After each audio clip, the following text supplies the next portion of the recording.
Hey, it's Michael Kaplan from the New York Post, here to clue you in on a really crazy story that I did. It shows what happens when a normal, good person falls in with allegedly bad company. It's the story of Ruby Franke and Jodi Hildebrandt. Ruby had a really popular YouTube channel in which she talked about her family, her kids, how they disciplined them, how the kids were doing growing up.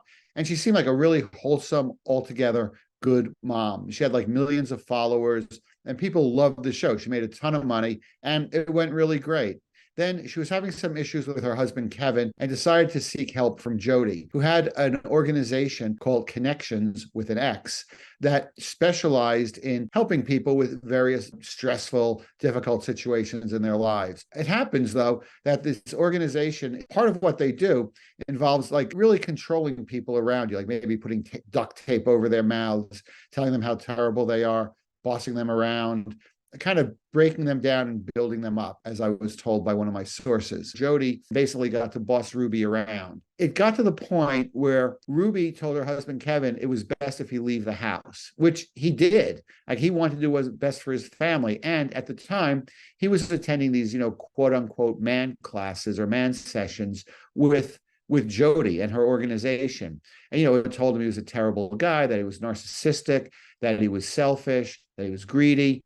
And I guess he must have bought into it because he left. Meanwhile, Ruby and Jodi are going off on all these, alleged business trips. At one point, Ruby moves her kids into Jodi's house. Nobody knows quite what was going on in the house, but one of the kids wound up escaping and knocked on a neighbor's door asking, I don't know, for help. But this kid had duct tape on his extremities. He looked emaciated. He had bruises, and the neighbor freaked out and called the police. As one is wont to do when you see a kid in this condition. The police came. Jodi and Ruby both got arrested for child endangerment.